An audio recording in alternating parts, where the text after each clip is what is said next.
மத்தேயு சுவிசேஷம் 24 அதிகாரம் 3வது வசனம் சொல்லுகிறது, அவர் ஒலிவமலையில் உட்கார்ந்திருக்கையில் சீஷர்கள் அவரிடத்தில் தனித்து வந்து, இவைகள் எப்பொழுது சம்பவிக்கும், உம்முடைய வருகைக்கும் உலகத்தின் முடிவுக்கும் அடையாளம் என எங்களுக்கு சொல்ல வேண்டும் என்றார்கள். இயேசு கிறிஸ்துவின் வருகை நாம் காத்திருக்கிற மிக முக்கியமான ஒரு காரியம். இன்னும் சொல்லப்போனால் இந்த உலகத்தில் இருக்கிற அத்தனை திருச்சபைக்குமான முடிவு. அதுக்காக தான் சபை இருக்குது. சர்ச்சின்னு ஒன்று எதுக்காக இருக்குது அப்படின்னு கேட்டிங்கன்னா, இயேசு கிறிஸ்து வந்து அழைத்து கொண்டு போவதற்காக சபை ஸ்தாபிக்கப்பட்டது. முதலாவது தேவாலயம் ஏன் கட்டப்பட்டது? இயேசு வருகிற வரைக்கும் அந்த தேவாலயம் இருக்கும். அப்பொழுது ஆயத்தமாக இருக்கிறவர்களை அவரோடு கூட அழைத்து கொண்டு போவார். ரெண்டாவது தேவாலயம், நாம தான் ரெண்டாவது தேவாலயம். இப்போ ஏன் இது உருவாக்கப்பட்டிருக்கிறது? நாமே தேவனுடைய ஆலயமாக இருக்கிறோம். காரணம் என்ன? இயேசு திரும்பி வரும்பொழுது நம்மை அழைத்து கொண்டு போவார். நீங்கள் முதலாவது தேவாலயத்தில் காலத்தில் பார்த்தீங்கன்னா, இயேசு கிறிஸ்துவின் காலத்தில் பார்த்தீங்கன்னா, ஆக்சுவலாக 2 காரியம் நடந்திருக்கணும். என்ன அப்படின்னா, 1 தெசலோனிக்கேயர் 4:16-17 அவர் என்ன சொல்கிறாரு? கர்த்தருடைய நாள் வரும்பொழுது, ஏனெனில் கர்த்தர் தாமே ஆரவார சத்தத்தோடும் பிரதான தூதருடைய சத்தத்தோடும் தேவ எக்காலத்தோடும் இறங்கி வருவார். அப்பொழுது கிறிஸ்துவுக்குள் மரித்தவர்கள் முதலாவது எழுந்திருப்பார்கள், பின்பு உயிரோடு இருக்கிற நாமும் எடுத்துக்கொள்ளப்படுவோம். 2 காரியம் நடக்கணும். ஒன்று, கிறிஸ்துவுக்குள் மரித்தவர்கள் எழுந்திருக்கணும், பின்னாடி உயிரோடு இருக்கிற நாமும் எடுத்துக்கொள்ளப்பட்டிருக்கணும், இல்லையா? முதலாவது இயேசு வரும்பொழுது, அதாவது முதலாவது தேவாலயம், நியாயப்பிரமாண ஆலயம் இயேசு வரும்பொழுது இந்த 2 காரியத்தில் ஒன்று நடந்துச்சு. இயேசுவின் மரணத்தோடு கூட கிறிஸ்துவுக்குள் மரித்தவர்கள் கல்லறைகள் திறக்கப்பட்டது. வசனம் இருக்குது இல்லையா? கல்லறைகள் திறக்கப்பட்டது. அப்போ கிறிஸ்துவுக்குள் மரித்தவங்களாம் என்ன பண்ணாங்க? எழுந்திருச்சாங்க. ஆனால் இயேசுவோடு கூட யார் போனது? உயிரோடு இருந்தவங்க. இயேசுவோட உயிரோடு இருந்தவங்க யார் போனது? இயேசு கூட யாருமே போல, இயேசு மட்டும்தான் போனார். உயிர் தெழுந்து இயேசு மட்டும்தான் போனார். அதோட அர்த்தம் என்னென்னா, முதலாவது வரும்பொழுது கிறிஸ்துவுக்குள் மரித்தவர்கள் எழுந்திருச்சாங்க, ஆனால் உயிரோடு இருக்கிற யாரும் மறுரூபமாகவில்லை. 2 விஷயத்தில் ஒன்று தான் நடந்துச்சு, ஒன்று நடக்கலை. ஆனால் இப்போ இயேசு திரும்பி வரும்பொழுது 2 நடக்க வேண்டும் என்று வசனம் சொல்லுது. ஒன்று, கிறிஸ்துவுக்குள் மரித்தவர்களும் எழுந்திருப்பார்கள், பின்பு உயிரோடு இருக்கிற நாமும் அப்படின்னு. அப்படின்னா உயிரோடு இருக்கிற நாம அவரோடு கூட போவோமா? இயேசு வரும்போது நம்ம போவோமா அப்படிங்கிறத சுய பரிசோதனை தான் பண்ணி பார்த்துக்கணும். ஒரு சபையில் மெம்பராக இருக்கிறதுனாலையோ தசமா காணிக்க கொடுக்கறதுனாலையோ மட்டும் நீங்கள் வருகையில் போயிடுவீங்கன்னு நினச்சா ஏமாறுறீங்கன்னு அர்த்தம். இதெல்லாம் அவசியம். அதாவது ஒரு சபையில் நீங்கள் ஐக்கியமாக இருக்கணும். சபை கூடி வருவதை சரி விட்டு விடுகிறது போல் நீங்கள் என்ன செய்யக்கூடாது? விட்டு விடக்கூடாது. ஐக்கியமாக இருக்கணும், ஆண்டவருக்கு உண்மையாக இருக்கணும், எல்லாம் ஓகே. ஆனால் இது மட்டும் நீங்கள் வருகையில் போவதற்கு பத்தாது. உங்களுடைய பிள்ளையை கொண்டு போய் நீங்கள் ஸ்கூலில் சேர்த்து யூனிஃபார்ம் போட்டு கையில் ஹேண்ட்பேக், சாப்பாடு பேக்கெல்லாம் கொடுத்து ஒரு ஆட்டோலையோ வேன்லையோ ஏற்றி கொண்டு போய் இறக்கியாச்சு. இறக்குனா மட்டும் அவன் ஸ்கூலில் பாஸ் ஆயிடுவானா? ஃபீஸ் கட்டினா மட்டும் பாஸ் ஆயிடுவானா? இல்லை. என்ன செய்யணும்? அங்கே சொல்லிக் கொடுக்குறத அவன் படித்து பாஸ் பண்ணணும். அதே மாதிரி தான் நீங்கள் சபைக்குள்ளே வருகிறதுனால் மட்டும் நீங்கள் பரலோகத்துக்குள்ளே போக முடியாது. நீங்கள் சபைக்குள் வந்து இங்கே சொல்லிக் கொடுக்குற விஷயங்களை கை கொண்டால் மட்டும்தான் கிறிஸ்துவின் வருகையில் பாஸ் பண்ணி போக முடியும். அப்போ நீங்கள் போவீங்களா? இப்போ யோசிச்சு பாருங்கள். கிளாஸில் இருக்கிற பையனுக்கு தெரியும் எவன் பாஸ் ஆவான், எவன் பாஸ் ஆக மாட்டான்னு தெரியும். டீச்சருக்கும் தெரியும். அதே மாதிரி உங்களுக்கு தெரியுமா நீங்கள் வருகையில் போவீங்களா போக மாட்டீங்களான்னு? பல நேரத்தில் நம்ம நினச்சிக்கிட்டு இருக்கிறோம் வருகையில் போயிடுவோம். அப்போ இந்த வருகையில் போவோமான்றதுக்கான ஒரு சுய பரிசோதனை தான் இந்த காலை வேளையில் நம்ம பண்ண போகிறோம். அதில் ஒரு மிக முக்கியமான காரியம் இயேசு சொல்கிறாரு. நீங்கள் அந்த வருகையில் போகணும்னா ஒரு காரியம் உங்களுக்குள்ளே நடக்காமல் இருக்கணும். என்னென்னலாம் செய்யணுங்கிறத நிறையா இருக்குது பைபிளில். செய்யக்கூடாதுங்கிறதுல ஒரு சில விஷயங்கள் இருக்குது. என்ன இருக்குது? வாசிங்க.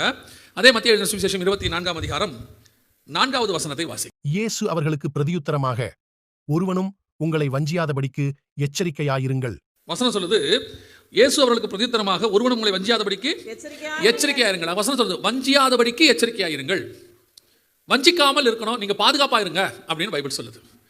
அடுத்த வசனம், ஏனெனில் அநேகர் வந்து என் நாமத்தை தரித்து கொண்டு நானே கிறிஸ்து என்று சொல்லி. அப்போ வஞ்சனையில் பல வகை இருக்குது. அதில் முதலாவது வகை என்ன அப்படின்னு பார்த்தீங்கன்னா, அநேகரை நாமத்தை தரித்து கொண்டு நானே கிறிஸ்து என்று சொல்லி அநேகரை வஞ்சிப்பார்கள். நிறைய பேர் வந்து நான் தான் கிறிஸ்து என்று சொல்லி நிறைய பேரை வஞ்சிப்பாங்க அப்படின்னு. இப்போ நான் தான் கிறிஸ்து அப்படின்னு சொல்லி வந்தவங்களில் நீங்கள் கொஞ்சம் பேரை நீங்கள் பார்க்குறீங்க. நான் தான் கிறிஸ்து என்று சொல்லி வந்தவங்க இது வரைக்கும் பார்த்தீங்கன்னா ஏறக்குறைய ஒரு 3000-4000 பேர் வந்திருக்கிறாங்க. 3000-4000 பேர் நான் தான் கிறிஸ்து என்று சொல்லி வந்திருக்கிறார்கள். அதில் இப்போ நம்ம காலத்தில் நம்ம கண்ணுக்கு முன்னாடி பார்த்தீங்கன்னு சொன்னால் ஒரு 16 18 பேர் வரைக்கும் உயிரோடு கூட இருக்கிறார்கள், நான் தான் கிறிஸ்து என்று சொல்லி வருகிறவர்கள். இப்படி அவர்கள் வருவதற்கு காரணம் என்ன? ஃபஸ்ட்டு. ரெண்டாவது, ஜனங்கள் வஞ்சிக்கப்படுவதற்கு காரணம் என்ன? அப்படி வராங்க, சரி, ஏன் ஜனங்க வஞ்சிக்கப்படுறாங்க? நான் தான் கிறிஸ்துன்னு அவங்க சொன்னால். இப்போ திடீர்னு உங்களை பற்றி யாரோ ஒருத்தர் சொல்கிறாரு, நான் காந்தி வந்திருக்கிறேன், ஜனங்க நம்ப மாட்டாங்க. நான் வந்துட்டு இன்னொரு ஃபிடல் காஸ்ட்ரோ வந்திருக்கிறேன், நம்ப மாட்டாங்க. எந்த அரசியல் தலைவர் பேரை சொன்னாலும் நம்ப மாட்டார்கள். ஆனால் அதே வேளையில் நான் தான் கிறிஸ்து என்று சொன்னால் உலகத்தில் இருக்கிற அநேகர் நம்புகிறார்கள். அந்த நம்புகிறவர்களுக்கு பேர் வஞ்சிக்கப்படுகிறார்கள் என்று வேதம் சொல்லுது. அப்படி அவர்கள் வஞ்சிக்கப்படுவதற்கு காரணம் என்ன அப்படின்னு சொல்லி நீங்கள் பார்த்தீங்கன்னு சொன்னால், கவனிங்க, இவங்க தான் நானே கிறிஸ்து என்று சொல்லி ஜனங்களை வஞ்சிக்கிறதுல ஒரு பெரிய குரூப். இவங்க நிறைய பேர் உயிரோடு இருக்கிறாங்க, நிறைய பேர் உயிரோடு இல்லை. இப்போ இவரெல்லாம் பார்த்தீங்கன்னா இன்னும் உயிரோடு கூட இருக்கிறார். இவரெல்லாம் நீங்கள் பார்த்தீங்கன்னு சொன்னால் பார்க்க முடியும். இவர் இன்னும் உயிரோடு கூட இருக்கிறாரு. நான் தான் கிறிஸ்துவ ஜனங்களை வஞ்சித்து இருக்கிறாரு. அநேக ஜனங்கள் வந்து இவருக்கு பின்னாடி போயிட்டு இருக்கிறாங்க, லட்சக்கணக்கானவங்க. இப்போ இவர் ஜெயிலில் இருக்கிறார். இவரை பிடிச்சி வச்சுட்டாங்க. இப்போ ஏன் ஜனங்கள் இப்படி ஏமாறுகிறார்கள்? இதான் நீ கேள்வி. ஆண்டவர் சொல்றாரு, வஞ்சியாதபடிக்கு எச்சரிக்கையாயிருங்கள் அப்படிங்கிறாரு. அப்போ வஞ்சிக்கிற காரியங்கள் நடைபெறுவதற்கு என்ன காரணம் அப்படின்னு கேட்டிங்கன்னா, முதலாவதாக ஃபர்ஸ்ட் வஞ்சியாதபடிக்கு எச்சரிக்கையாருங்கிறதுக்கு முதலாவது காரணம் என்ன அப்படின்னு கேட்டிங்கன்னா, இவர்களுக்குள் வசனத்தினுடைய ஆழம் இல்லாததுனால, வசனம் தெரியாததுனால. சபை வேற எதிலுமே சோரம் போகாது, சபை வசனத்தில் ஸ்ட்ராங்காக இல்லாட்டி தான் சோரம் போகும். சொல்றது புரியுதா? ஆண்டவர் சபையை பார்த்து சொல்லும் போது சொல்றாரு, அது கண்மலையின் மேல் கட்டப்பட்ட வீட்டா இருக்குமானால் எத்தனை மழை புயல் அடிச்சாலும் என்ன செய்யாது? சேதம் அடையாது. அப்ப கண்மலை என்பது கிறிஸ்து, கிறிஸ்து என்பது வசனம். அந்த வசனத்துக்கு மேல எது இருக்கணும்? சபை இருக்கணும். சபை வசனத்துக்கு மேல். நீங்கள் சபைனா நீங்க தான், கட்டடம் இல்லை.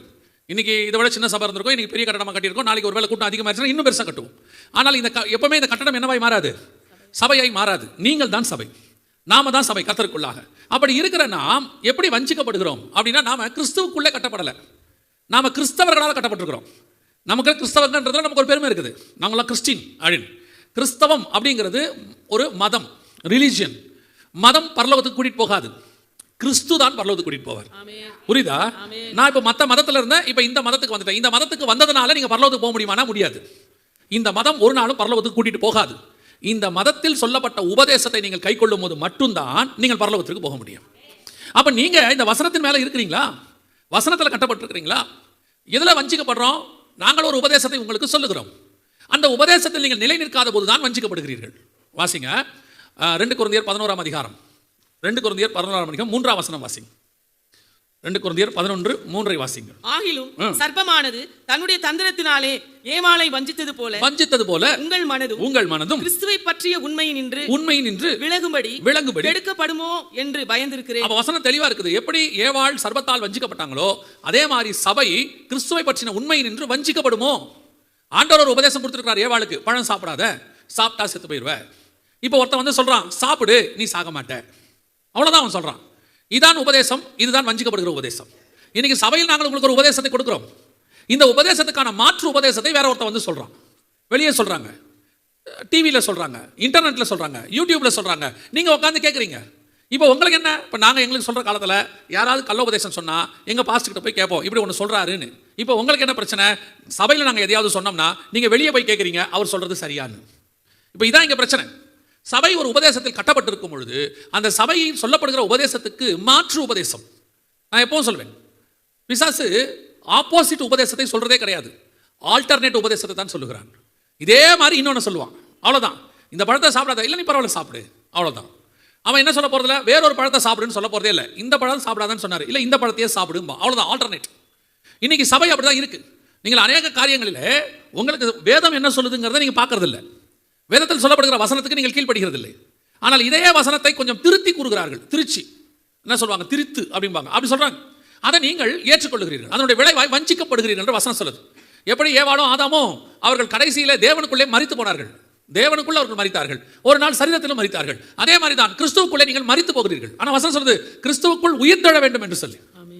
இன்னைக்கு நம்ம கிறிஸ்துவுக்குள்ளே மரிச்சுட்டு இருக்கிறோம். எத்தனை பேர் ஜீவனோடு கூட உட்கார்ந்திருக்கிறோம்? இன்னைக்கு உபதேசம் எப்படிப்பட்டதாக இருக்கிறது? பிசாசு வஞ்சிக்கிற உபதேசத்தை கொண்டு வந்து சொல்றான். ஒரு உதாரணத்துக்கு நீங்க இதே எடுத்துக்கோங்க. ஏன் இவரை எல்லாரும் இந்த மாதிரி ஆட்களை ஏன் எல்லாரும் இயேசுவை ஏற்றுக்கொள்கிறார்கள் அப்படின்னு கேட்டீங்கன்னு சொன்னா, கிட்டத்தட்ட லட்சக்கணக்கில் ஜனங்க இருக்கிறாங்க. ஏன் ஏற்றுக்கொண்டீங்க அப்படின்னு சொன்னா, அவர்கள் சொல்லுகிற உபதேசத்திலே வஞ்சிக்கப்படுகிறார்கள். வசனம் என்ன சொல்றது? ஒரே தடவை மரிப்பதும் பின்னர் நியாய தீர்ப்படிவதும் மனுஷனுக்கு நியமிக்கப்பட்டிருக்கிற வழியே. ஒரு தடவை தான் மரணம், ஒரு தடவை தான் பிறப்பு, அதோட நியாய தீர்ப்பு. இவர் என்ன சொல்றாரு? நான் ஏற்கனவே இயேசுவா வந்தேன், இப்போ இருக்கிறேன்.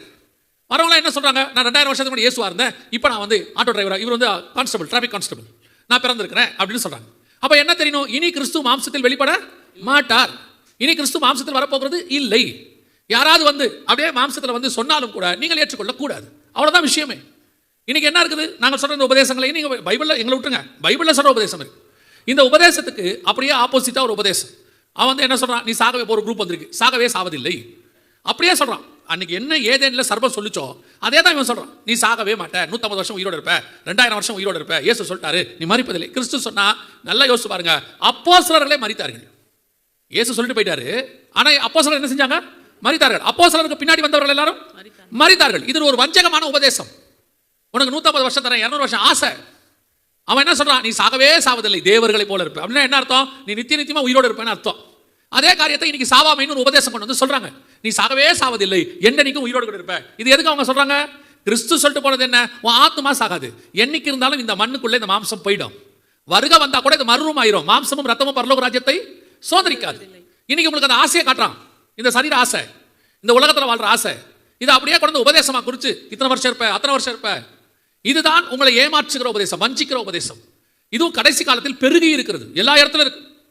முந்தி உங்களுக்கு செய்தின்னு ஒன்று வந்தால் சர்ச்சில் இருந்து வரும். இப்போ அப்படி இல்லை, சர்ச்சில் இருந்து கம்மியாக வருது. ஒரு வாரத்துக்கு ஒன்று தான் கொடுக்குறோம். ஆனால் 7 நாளும் உங்களுக்கு செய்தி வந்துகிட்டே இருக்குது. யூடியூப்ல வருது, ஃபேஸ்புக்கில் வருது, வாட்ஸ்அப்பில் வருது, 30 செகண்டுக்கு வருது, 3 நிமிஷத்துக்கு வருது, 3 மணி நேரத்துக்கு வருது. அது கொடுத்துக்கிட்டே இருக்கிறாங்க.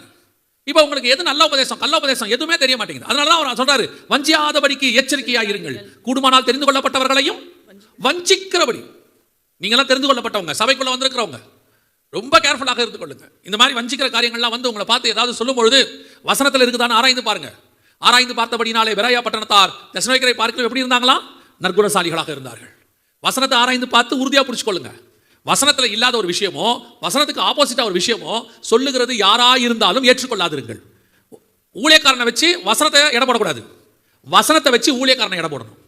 இங்க என்ன பிரச்சனை? இப்போ பெரிய ஊழியக்காரங்க சொல்றாங்க அப்படின்னு சொல்லிட்டு, பெரிய ஊழியக்காரங்க சொல்லிட்டாங்கன்னா அவங்க சொல்ற எல்லா வசனமும் கரெக்ட். ஒரு பெரிய ஊழியக்காரர்னு சொல்றவரு டிவியில் சொல்றாரு, நான் பரலோகத்துக்கு போய் இதை பார்த்தேன் அதை பார்த்தேன்னு சொல்றாரு. அதுவும் அவர் பார்த்தேன்னு சொல்ற விஷயம் அபத்தமானதா இருக்குது, பைபிளுக்கு அகைன்ஸ்டா இருக்குது. அப்போ நான் சொல்லிட்டு இருக்கேன், இது பைபிளுக்கு அகைன்ஸ்டா இருக்குதேப்பா அப்படின்னு அந்த வீட்டில் வந்து பேசிட்டு இருக்கும்போது அந்த வீட்டு பையன் சொல்றான், பைபிளை விடுங்கண்ணே, அவர் சொல்றது எப்படி இருக்குது, கரெக்டாக இருக்குதா இல்லையா?